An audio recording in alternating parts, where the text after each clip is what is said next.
Welcome back to the Moll Anderson Show. Well, Sarah Deanna was born into a life where she could have given many excuses to not be able to succeed. Instead, she graduated high school with honors, put herself through college to earn her international business marketing degree, and as a fashion model, wrote the book Supermodel YOU. She joins me now to tell us all about it. Hi, Sarah. How are you? I'm good. Hi. Hi. Well, you have an amazing career, and you've been on covers of high fashion magazines. You've walked the runways for major designers. What inspired you to write Supermodel YOU?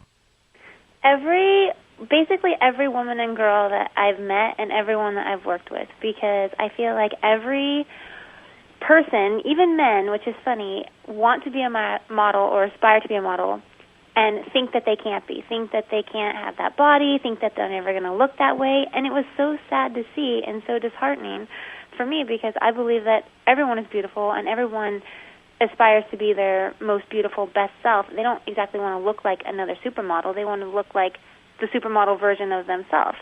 That's true.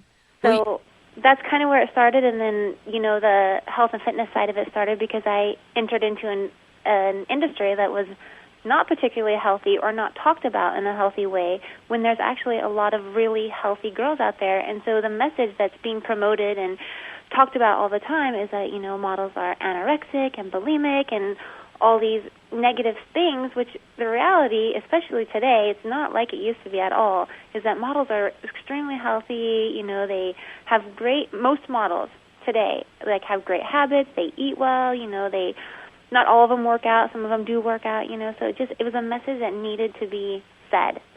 No, that's so true. And I love it. I'm quoting you out of your book now. I learned that models, and especially the general public, believe that the only way to be model skinny is to do it unhealthily. Right. This couldn't be further from the truth. In fact, the healthiest models tend to be more successful. Amen. Yeah. Which is awesome. And so many people don't understand that. They think they have to starve themselves and be waif-like. Now, granted, there are maybe a couple out there who do that. Right. But I think you can tell the difference between that. Exactly, and they have no longevity, so they're there for a little while, but you can't stay in it. It is a job, it is a career, and you can't, if you're not healthy, you can't sustain yourself. And health is beauty. Right. And so once, maybe for a little while you might look okay, but after a little bit, that takes a toll on you, Sure. Everything. Well, so, how do you show people that models and regular people can actually achieve being model skinny? By the proof. I love it. It's proven. You see that, even today, Cindy Crawford, Claudia Schiffer, all of these, the older supermodels, they all still look amazing. Yeah, they do. I saw Cindy Crawford not too long ago. Stunning. A few months ago at an event, and I just thought, no, really? She walked by, and I just said, honey, and I stuck my elbow in my husband's side, and I said, no, you need to look at this. Look at her. She was just breathtaking, and in such a natural, beautiful way, and she's not so skinny that you think, oh my gosh, she's model skinny. You just think she's amazing. Yeah. No, and a lot of that, too, is just her presence, and which I talk about in the book, is one thing, that everyone can do, is just your posture. It changes everything about you. It gives you that presence. It makes you feel better. It makes you look better. It actually burns more calories.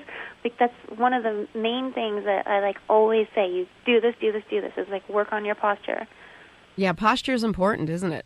Yeah. You walk into a room, if you're hunching, if you're slouched, you're not standing out. You're not showing your most beautiful self. But when you walk into a room with posture, you automatically look more confident. People think you No, you that's look so better. true. That's so true. It's almost a defeatist attitude that comes across when someone is hunched over. Right. Yeah. No, that's so true. Well, if you're just joining me, I'm talking with Sarah Deanna, the beautiful model who's written this fabulous book, Supermodel YOU. Now, Sarah, you coined some interesting words in the book, like stealthy and modernize. Can you tell us what you mean by these? Well, I'm kind of a nerd like that, so I like it. I'm always making up silly words. But stealthy came about, actually, from talking with Lynn Greff, who is the CEO of the National Eating Disorder Association, because I really wanted to make sure that I didn't mislead people or didn't say something, that could be taken the wrong way, because I knew it was a touchy subject, and I knew girls were looking at models and thinking, oh, my God, I can't eat, or I just wanted her advice with everything, and so she strongly encouraged me not to use the word skinny. She was very much against the word skinny. Okay. But I was very attached to it because I know that girls are attached to it. Girls want to be skinny. It's just like a word, and she's like, no, it's a really negative word. You know, you don't want to use it. You want to get away from it. And so I was just sitting there after I got off the phone with her, and I'm like, skinny, healthy, skinny, healthy, skinny, healthy, like, you know, because that's what I was trying to promote. Yeah. And Skelty just kind of came along, and then I asked her about it, and she's like, you little devil. It was the cutest little thing. So she loved it. And so because of that, I started really using that word a lot. And so I like it. It works. It works. I like it. Yeah, so that's skinny, healthy, Skelty.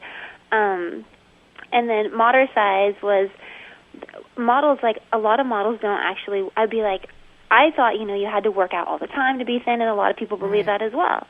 And then a lot of models who are really thin, they don't actually really work out. And so once I found out, you know, I was asking them, like, why don't you work out? They're like, oh, we get plenty of exercise, you know, on our photo shoots and walking around the cities to our castings, whatever. And the reality is that they're right. And so does everyone else. Everyone else gets plenty of exercise because anytime you move your body, you're getting exercise. But if you don't count it as exercise, I noticed that models were like counting this as their exercise.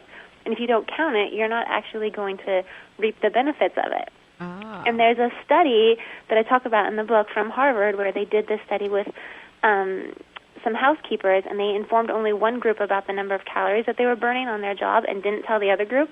And the group who was informed, just by being self-aware of the calories that they were burning doing their housekeeping jobs, all lost weight and lowered their blood pressures and had like all these other amazing things happen just by making the mind-body connection. Well, you know, I totally believe that. And my brother-in-law at the holidays gave us all these bracelets to wear that literally, you know, paid attention to how many steps we were taking and when we were sleeping. I got so excited about how just in my house, I mean, I exercise, but I got so excited about the exercise that I was doing that I was not aware of because I wasn't giving myself the credit. You're right. Exactly. And we need to, because especially like, I would say like a lot of women who, you know, either like are home a lot cleaning, because most women are cleaning, taking care of their kids, whatever. Those women are like getting tons of exercise. Oh, yeah. I know. It's crazy. Yeah. Well, I'm talking with Sarah Deanna, and her new book is Supermodel You. Now, Sarah, body image is a constant struggle for a lot of women, young women, everywhere across the country, because they see these beautiful covers of the magazines. You know, they are measuring their own self against magazine covers and trying to decide how they measure up. What advice can you give to everyone who may not look like that girl on the cover? The girl on the cover probably doesn't look like exactly. The girl on the cover. I'm so glad you said that. Airbrushing. And it's airbrushing and lighting and angles and knowing how to take a picture and great photography, and there's so great styling. There's so many things that go into that. It's like if you had that, you'd look amazing too. If you had somebody dressing you, putting your makeup on, showing you what angles look good on you and how to take a picture, you're going to look amazing too. No, that's a very good point. That is a very good point. Now, you talk about intuitive eating in Supermodel You. Yes. Can you explain this to my listeners? So intuitive eating is one of the keys of the book, and it's basically, you know, eating what your body needs, what your body wants, what your body craves. It's not ever, you know, rejecting a food, rejecting doing something. But the reason you have to understand, the other keys have to be in balance first, because once the other keys are in balance, you're naturally going to gravitate towards those foods. So if you're not in balance, like say you're not eating or you're not sleeping enough, which is one of the keys, not getting your beauty sleep, you know, your hormones are elevated, your leptin and your ghrelin hormones are out of control, and so you start to crave, you know, junkier foods. You don't have energy because you're tired, so you want more food because food is energy. So once you balance the other keys, your body will naturally tell you what you want to eat. Oh. And you have to listen to it. You can't, you know, I'm a vegetarian. I don't eat meat. Okay. But it's like if I one day all of a sudden decided that I wanted meat and I craved it, I would have it. Well, you know, I have to tell you, it's funny. I was a vegetarian for 13 years in my 20s, and I was a serious one. But I had a weight problem the whole time I was a vegetarian. Isn't that funny? I was always like trying to lose that extra couple pounds. That's so funny. And then all of a sudden I started craving meat. And for me, and I think it is personal, but for me, I started craving the meat. I added the meat to my diet, and I started losing weight. And so you're right. It's about being intuitive to whatever your needs are. And for me, it was definitely, I was needing protein. Yeah, it's funny because I keep just thinking, like, I don't know, maybe this is going to happen to me. Maybe all of a sudden, I think it's great, all the wonderful benefits of not eating meat that's good for animals. And, I love that, but it's not per se the reason why I don't do it. Right. And it has nothing to do with body or anything, but it's just, Sure. I just genuinely don't want that. Well, before you go, can you give us just a couple tips on how to bring out our inner supermodel? Yes, so we definitely said the posture thing, which I say that every time, you have to just own that posture, fake it, like whatever.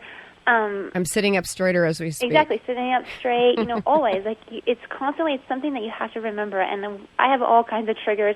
I mean, it's our job as a model, so we obviously, every day on our job, we get those triggers from, when we see a client, we try on an outfit, we have to walk for them. We constantly have that, when we're shooting or whatever. So we have it more often than maybe anyone else, but people can find ways to set triggers, like whether it's a song plays on the radio, or you every time your phone message comes in, a text message or a telephone call or something, it's just something just to remind you, because it has to become a habit. Sure. So definitely cultivate the posture habit. Another one is eliminate stupid stress, like stupid things that for example, give us an example of stupid stress. For example, being late, running late. I agree with that. Because stress wreaks major havoc on your body, and your body doesn't know the difference if you're running from a bear or running late to work. That's not good. It acts the same way. The same chemical responses, biochemical things occur in your body. So you're doing yourself a major disservice by being late to things. And this is a problem for me. This is something I really had to work on. I was always late. Okay. And it's not, and stress is ugly. You don't feel well. You feel awful. So that's one huge thing. Another thing that's a major stressor that people don't realize is uncomfortable clothes. Oh, okay. If that makes sense. Yeah, if they're not comfortable fabrics, if they're not good fits, like all these things are stress, and people don't even realize how their clothes fit them. Like they don't even check in with their body, which self-awareness is one of the first keys. Checking in with your body, like how do these clothes even feel on me? Am I comfortable? Because if you're not comfortable, not only are you going to feel bad and your body's going to be stressed out because you're not comfortable, but you're also not going to want to move your body, which is exercise, movement, exercise, because you're not comfortable, especially if you're wearing uncomfortable shoes. Oh, yes. I do that quite often. I love my shoes. Okay, so we've got posture, stupid stress, uncomfortable clothes. Anything else before you leave us? Those are really easy. And then just your thoughts, like no matter what, like you feel the worse you feel, like the days that you wake up and you feel so ugly and so fat, those are the days that you need to just be all about the self-love and totally lie to yourself. And you're going to feel so stupid, but just when you look in the mirror and you think, oh, my God, I look terrible, I didn't sleep, oh, my God, this, whatever, that's when you need to be like, I look so beautiful. Like, it's just like you're lying to yourself, but the reality is that you're helping yourself in so many ways. And those fat days, everyone has those fat days. Yes. So just that's the day that you're like, I look amazing, wear your best outfit on your fat days, like all that kind of stuff. Well, Sarah, thank you so much for joining us. And moms, pick up a copy of this book. It's Supermodel You. It's a great summer read for young women. And Sarah, thank you so much for writing it. I think it was very, very needed, and I hope you'll come back. Thank you so much, Moll. Thank you.